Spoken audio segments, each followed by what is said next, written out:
News जनजागृती साध्यम हक्काचे लोकमाध्यम।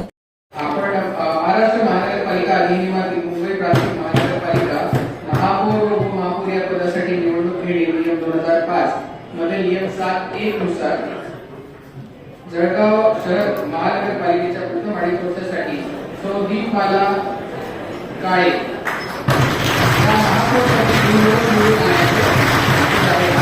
त्यांचं संपूर्ण नाव काळे दीपमाला आहे। त्यांचे खूप खूप अभिनंदन। मॅडम आपण केंद्रावर यावं असं मी आपल्याला विनंती करतो।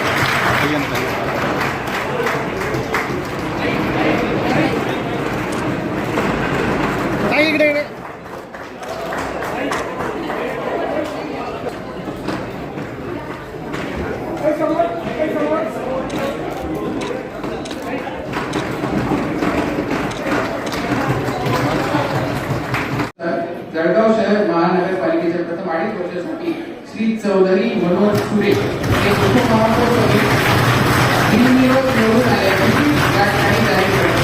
त्यांना विनंती आहे की त्यांनी स्टेजवरती यावं।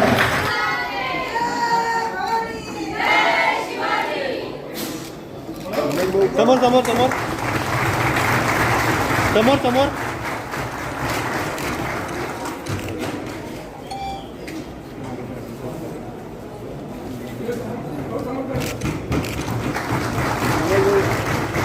अरे भाई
मला उपमहापौर म्हणून इथं माझी निवड झाली आहे, तर आमचे मुख्य नेते आणि राज्याचे उपमुख्यमंत्री एकनाथराव शिंदे साहेब असतील, या जिल्ह्याचे लाडके पालकमंत्री गुलाबराव पाटील साहेब असतील, आमचे सर्वच आमदार साहेब असतील, चंद्रकांतजी सोनवणे असतील, किशोर अप्पा असतील, आपले सर्व आमदार आणि भाजपाचेही सर्व आमदार आणि तसेच आपले जिल्हा प्रमुख असतील, तसेच आपल्या महिला जिल्हा प्रमुख असतील, भाजप सेनेचे दोघी आणि माझे गुरुवर्य शांभव कोकटा, ज्यांच्यामुळे मी नगरसेवक होऊ शकलो आणि आज या पदावर येऊ शकलो, ते माझे गुरुवर्य शांभव कोकटा आणि सर्वात महत्त्वाचे म्हणजे जे आपल्या नवीन आलेले सर्व नगरसेवक, ज्यांच्यामुळे मी आज या महापालिकेत उपमहापौर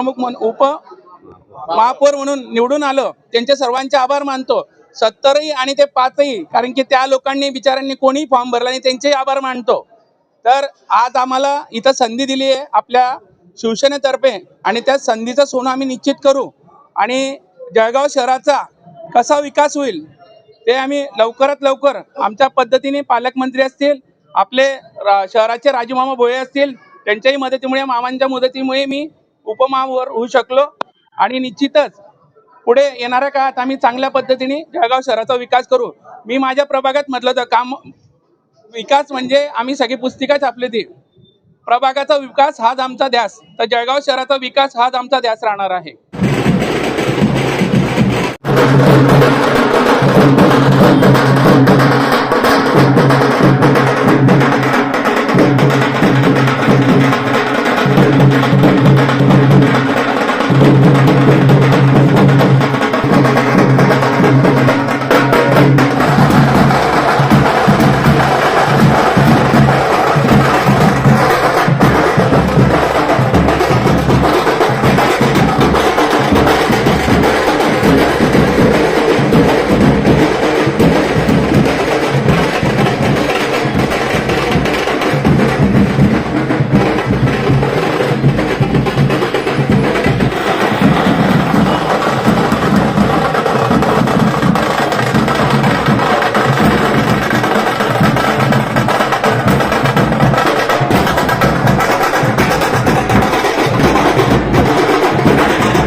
गांधी तीर्थ, निसर्गाच्या सानिध्यात महात्मा गांधींच्या जीवनावरील जगातील पहिले मल्टीमीडिया म्युझियम. आजच भेट द्या. गांधी तीर्थ, जैन हिल्स, जळगाव. अधिक माहितीसाठी www.gandhifoundation.net वर व्हिजिट करा.